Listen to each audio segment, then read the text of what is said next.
बोलो क्वेश्चन क्या है 12 वाला।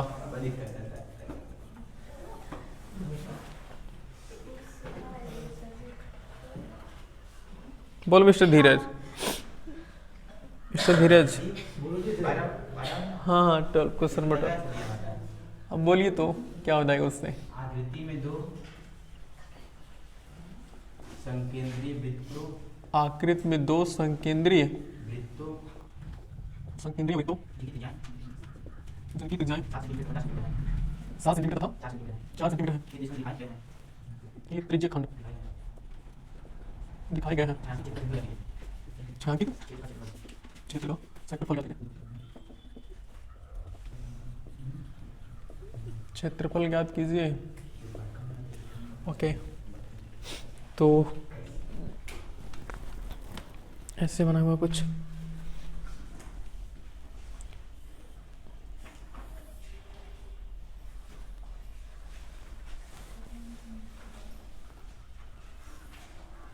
चित्र कुछ ऐसे बना हुआ है।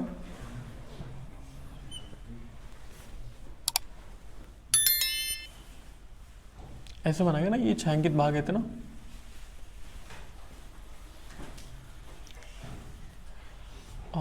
बड़े वाले की त्रिज्या कितनी है? बड़े वाले की त्रिज्या 7 सेंटीमीटर है ना।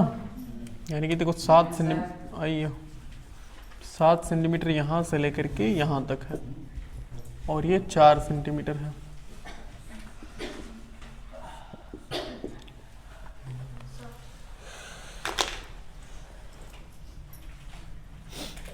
सात सेंटीमीटर और एक कितना है? 4 सेंटीमीटर। अच्छा, कोण कितना बनाया है वो? 60 अंश का कोण बनाया है। तो अगर हम डायरेक्टली लिखना चाहें तो क्या हम लिख सकते हैं कि बड़े त्रिज्यखंड का क्षेत्रफल, बड़े त्रिज्यखंड का क्षेत्रफल।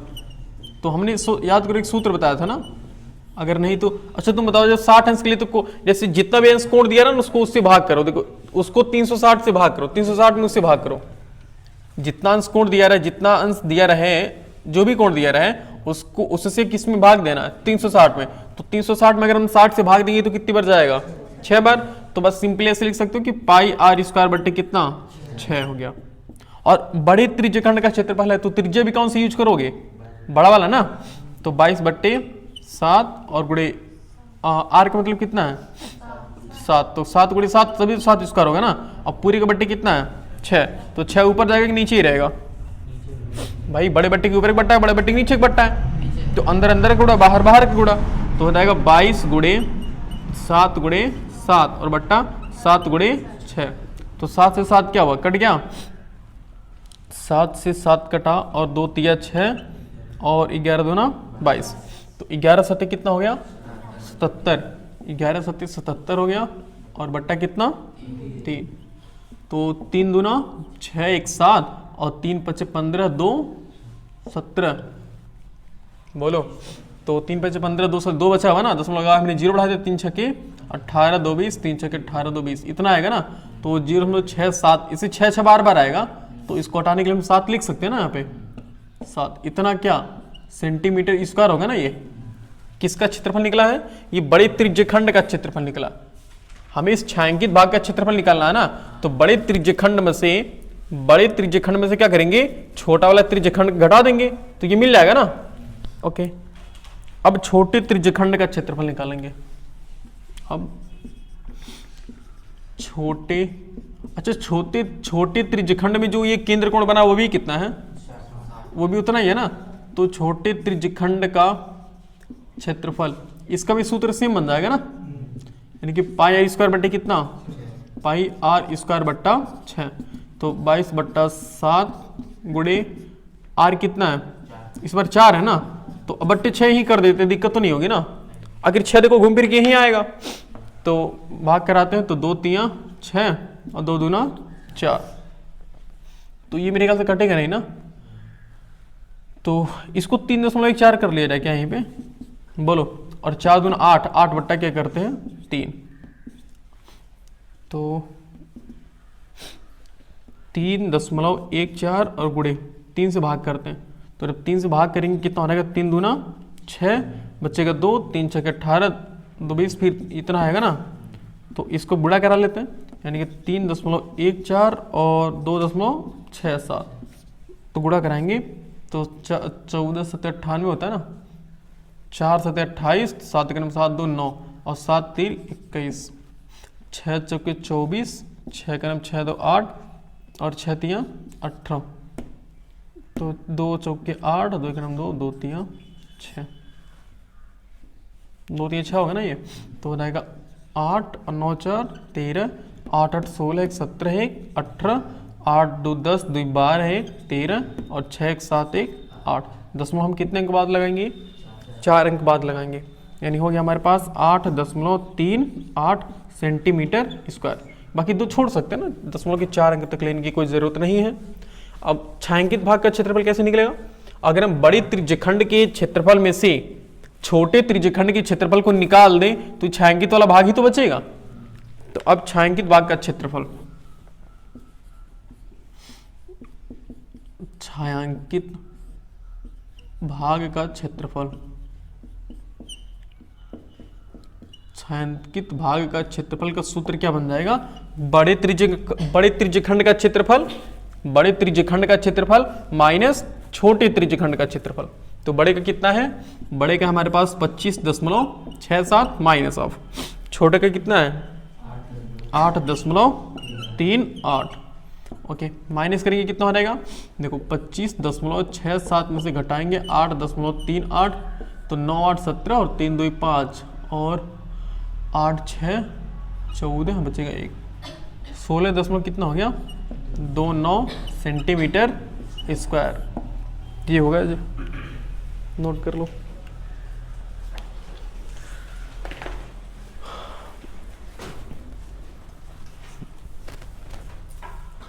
चलो बोलो क्वेश्चन, बोलो 13 वाला।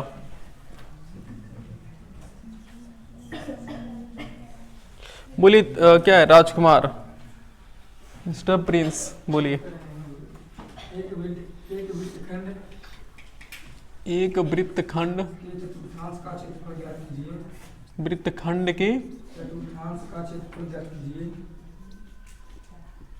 चतुर्थांश का क्षेत्रफल ज्ञात कीजिए, जिसकी परिधि 22 सेंटीमीटर है।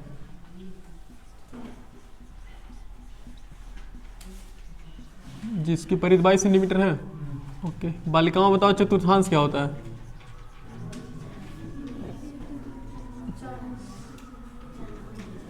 बोलो। जिसकी सही लिखा जा रहा है जी, ऐसे लिखा था ना। बताओ बालिकाओं, चतुर्थांश क्या होता है?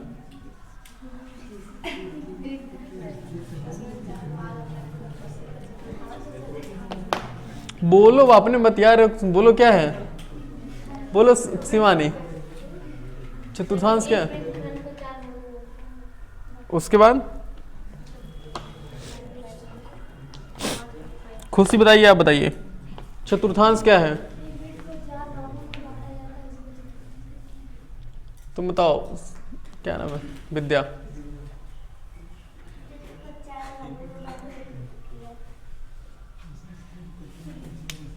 तुम बताओ साक्षी, क्या है चतुर्थांश? क्या है? एक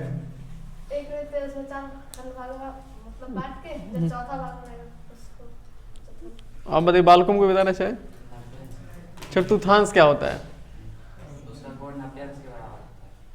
वृत्त को 4 बराबर भाग में बांटकर उसका वृत्त के 4 भागों का एक भाग क्या कहलाता है? चतुर्थांश। 4 भागों में बांट, 4 बराबर भागों में बांट दो, उसका एक भाग क्या कहलाता है? चतुर्थांश कहलाता है। तो तुम लोग सिर्फ इतना बोले वृत्त को 4 भागों में बांट दिया जाए, बस। बांटने के बाद हमें सिर्फ एक ही भाग लेना है ना, उस एक भाग को हम चतुर्थांश बोलते हैं।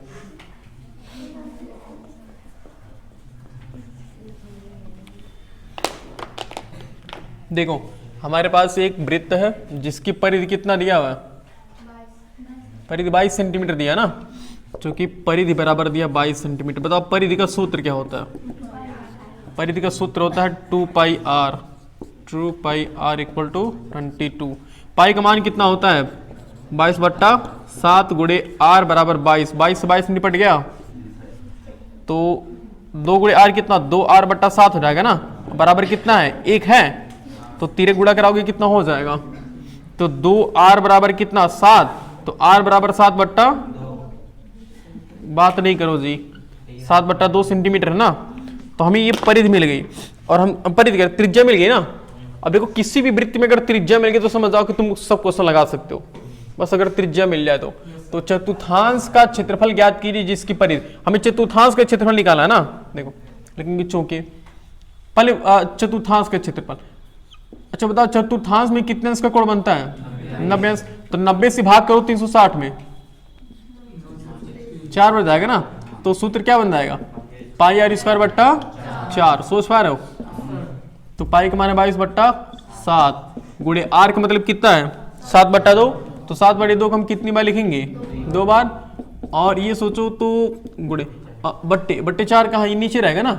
तो अगर हम कहते हैं अंदर अंदर गुणा बाहर बाहर का गुणा करेंगे तो कहाँ जाएगा ये 4, नीचे रहेगा। देखो बड़े बट्टे के ऊपर बट्टा है, बड़े बट्टे के नीचे बट्टा, अंदर अंदर गुणा बाहर बाहर का गुणा।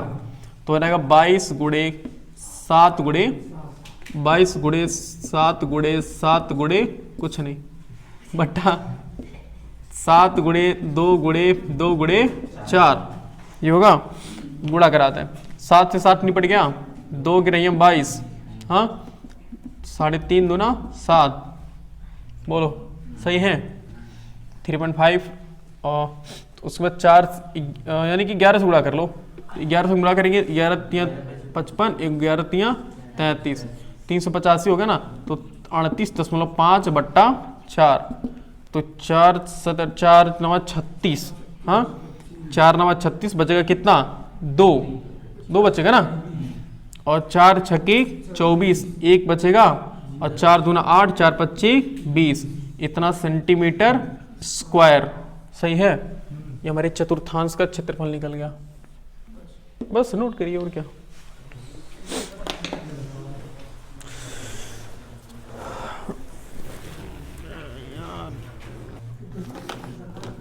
बोलो जी क्वेश्चन क्या है। 15, हाँ 15 लो बोलिए जरा। हाँ अच्छा 16 वाला है, बोलिए जरा। 15 मीटर भुजा वाले एक वर्गाकार घास के मैदान के एक वर्गाकार घास के मैदान के मैदान की एक कोने लगे खूंटे से एक घोड़े को 5 मीटर लंबी रस्सी से बांध दिया गया है। ज्ञात कीजिए कि मैदान के सारे क्षेत्र जहाँ घोड़ा घास चल सकता है दूसरा चले जा सकने वाले क्षेत्रफल में वृद्धि यदि घोड़े को 5 मीटर लंबी रस्सी के स्थान पर 10 मीटर लंबी रस्सी से बांध दिया जाए, हो गया।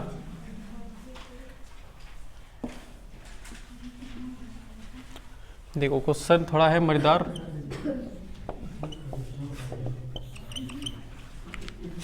देखो यहाँ पे क्वेश्चन ये कह रहा है कि 15 सेंटीमीटर क्या वही 15 भुजा 15 मीटर। देखो 15 मीटर भुजा वाले एक वर्गाकार घास का मैदान, मतलब एक वर्गाकार घास का मैदान है और इसमें क्या बांधा गया है, एक घोड़ा। कहाँ बांधा गया है बताइए, कोने पे खूंटे से बांधा गया ना, ABCD जिसे हम पगहा बोलते हैं, जानते हो। हाँ तो ये घोड़ा यहाँ से मतलब खूंटा है और कितना से देखो कोने पर लगे खूंटे से, मतलब कोने पर एक खूंटा लगा है और इसी खूंटे में क्या है, एक घोड़े को 5 मीटर लंबी रस्सी से बांध दिया गया। ये घोड़ा उसको कितना मीटर लंबी रस्सी से बांधा गया, समझ जाओ ये घोड़ा है, ठीक है। हाँ बस ये अब देखो कह रहा कि जहां घोड़ा घास चर सकता है, ओके। कह रहा कि नहीं यहाँ पे बांध दिया गया, तो ज्ञात कीजिए क्या ज्ञात करना है, मैदान के उस भाग का क्षेत्रफल जहां घोड़ा घास चर सकता है। बताओ बेचारे को कोना में बांधा गया तो कितना घास चर सकता है वो।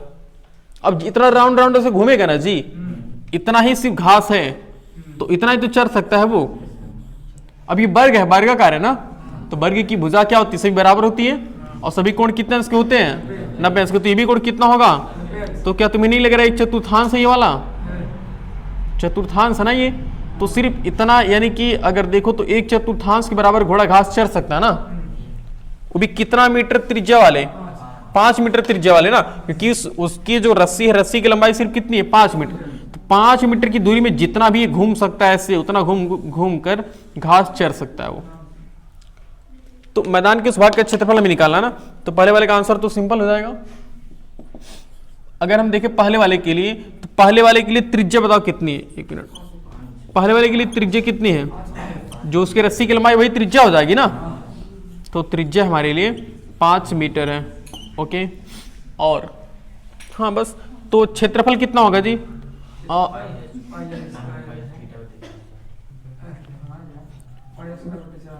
मैदान के भाग का क्षेत्रफल,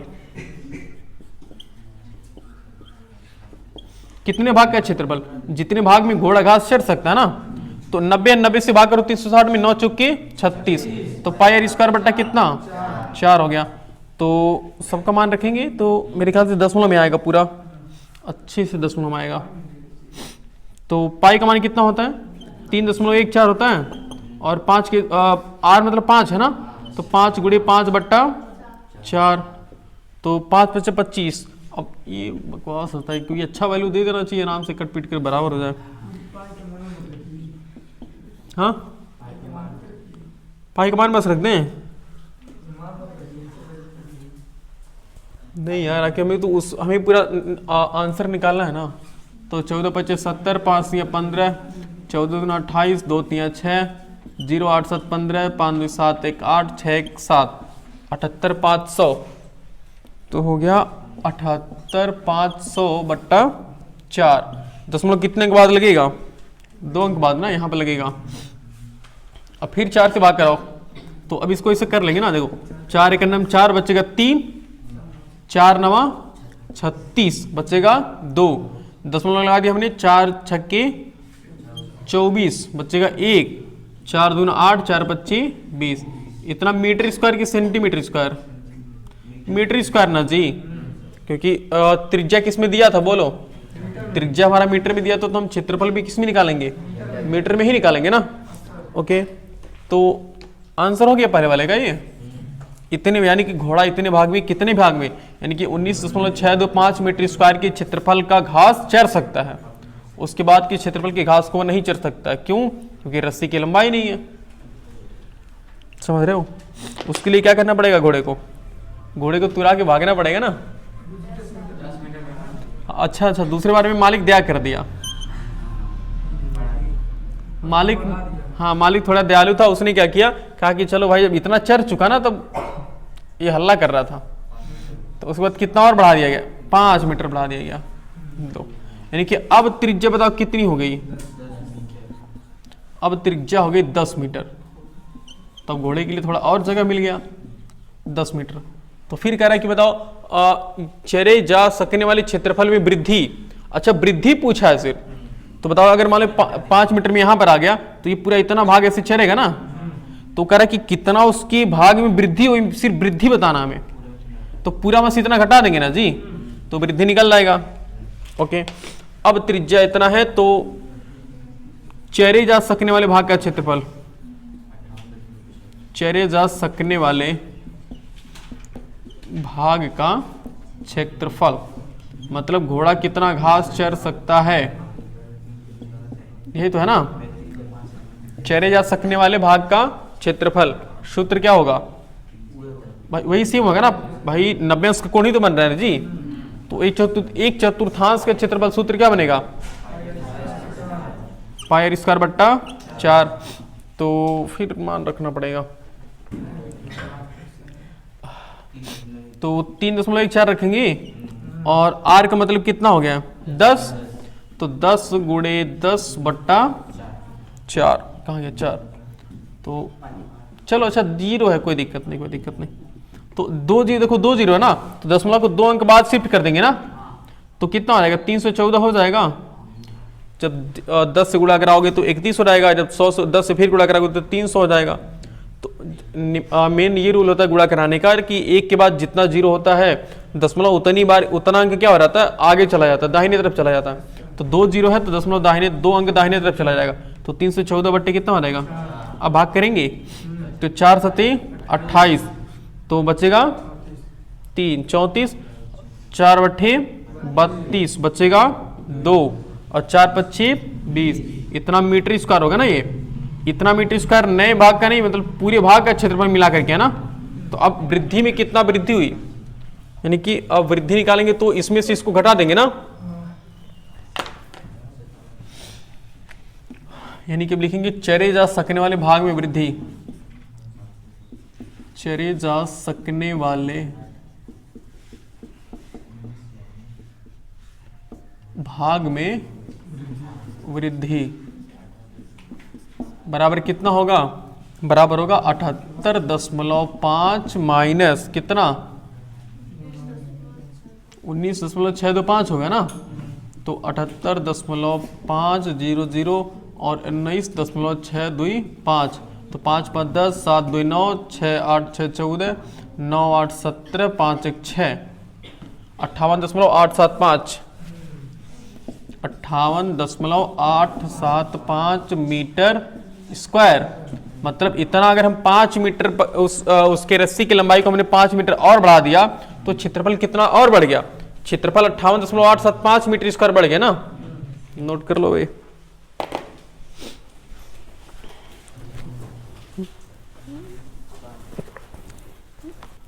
पहले क्वेश्चन बोलो क्या है, फिर लगाते हैं उसको। कौन सा क्वेश्चन होगा, क्वेश्चन नंबर 17। बोलिए जरा क्या है। एक छतरी में 8 तारे हैं।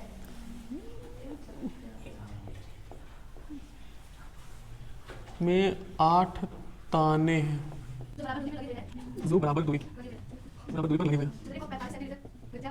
छतरी को 45 सेंटीमीटर त्रिज्या वाला एक सपाट वृत्त मानते हुए इसकी दो प्रणागत तान के बीच का क्षेत्रफल ज्ञात कीजिए। यही है ना क्वेश्चन, क्षेत्रफल ज्ञात कीजिए। ओके देखते हैं। तो मतलब ताना समझते, ताना मतलब ना तिल्ली है, जो छाता में तिल्ली नहीं लगी रहती है, तो वही कह रहा तिल्ली है छाता में। कितनी तिल्ली लगी टोटल, बोलो जी। 8 तिल्ली लगी ना।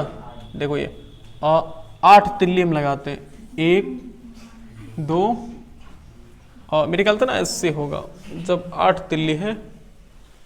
तो देखो थोड़ा सा जुगाड़ लगाता है कुछ, 1 मतलब 2 2 4 हो गया, 2 कितना हो गया 6 और 2 8, 8 तिल्ली हो गई ना।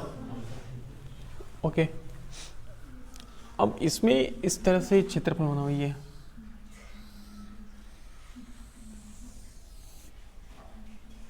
कौन सा वृत्त है भाई, वाह, उल्टा करके बनाते तो समझ में आ जाएगा। ये वृत्त लग रहा है ना, ये है 2 तिल्ली हो गई, 2 2 4 तिल्ली, 4 2 6 तिल्ली और 6 2 8 तिल्ली। अब बताओ कितना क्षेत्रफल बना जी टोटल मिला करके। अरे यार मेरा ज्यादा हो गया, 8 ही ताने का है ना वो।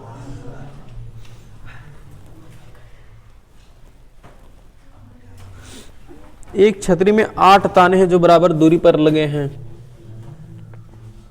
8 तिल्ली ज्यादा ना तिल्ली हो गई। इसको एक को पकड़ते हैं, 1 2 3 4 5 6 7 8, हाँ 8 ताने। तो कितना क्षेत्रफल बनेगा, 7 बनेगा। 1 2 3 4 5 6 7 8। ओ भाई, और किताब में कितना दिया है, 7 ही ताना दिया है ना। एक छतरी में 8 ताने हैं भाई, कह रहा है 8 ताने हैं जो बराबर दूरी पर लगे हैं, दिया है 700। क्या किया जाए बताइए। जो है छतरी को 45 सेंटीमीटर त्रिज्या का एक सपाट वृत्त मानते हुए वाला, एक सपाट वृत्त मानते हुए इसकी, देखो इस सपाट वृत्त जो का ना वो छोड़ो, जब 8 ताना दिया ना, तो हम 8 मान करके हल करते इसको।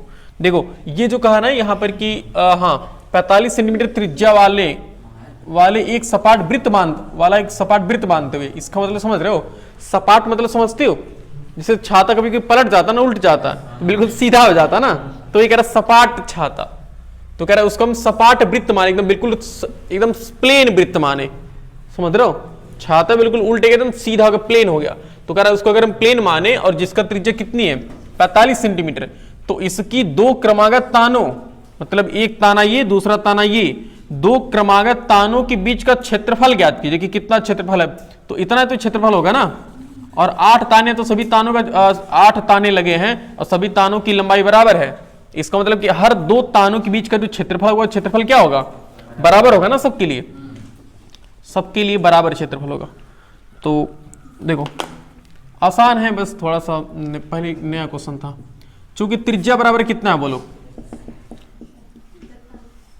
त्रिज्या बराबर 45 है ना जी, 45 सेंटीमीटर है।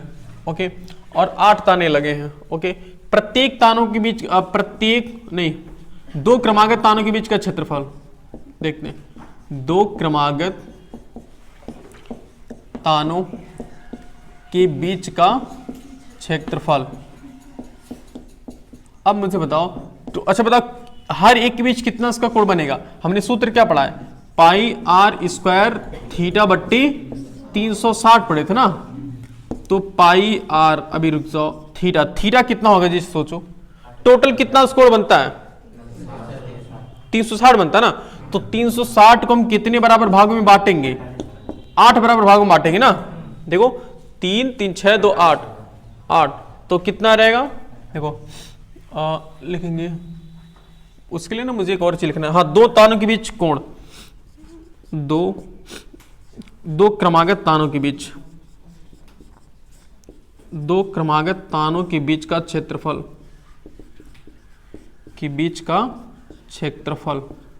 कितना होगा चेक करते हैं। सूत्र क्या होगा जी? थीटा पर 300 यानी कि 360 बटे कितना होगा? 360 बटे 8 होगा ना। सोचो भाई 8 ताने लगे हैं ना, तो हर एक के बीच कितना बराबर कोण है? मतलब 360 अंश को हमें कितने बराबर भागों में बांटना है? इसे 8 बराबर भागों में बांटना है। तो भाग करेंगे कितना आएगा? 8 चौके 32 और 8 पच्चे 40, 45 अंश। तो ये कितना हो गया? 45 अंश होगा ना ये। अब सबको मान रख लो, तो रहेगा 22/7 गुणे आर का मान कितना है? 45। देखो आर मतलब त्रिज्या है ना, 45 गुणे 45, और थीटा भी कितना है? 45 है, और सबके बट्टे कितना? 360। तो 45 से भाग करोगे मेरे ख्याल से 8 बच जाएगा ना भाई। जब 8 से भाग करने पर 45 आ रहा था, तो 45 से भाग करोगे 8 आएगा। तो 45 बट्टे कितना होगा? 360 हो गया। फिर वही बात होगी, गुणा कराओ बराबर के, ये गुणा करा लेना जी, बहुत अजीब लगता है। 22 गुणे 45 गुणे 45, 45 और बट्टे कितना हो जाएगा? 8 सत्ते 56। गुणा करा लोगे? ये इतना नोट कर लो, जो आएगा वही आंसर होगा।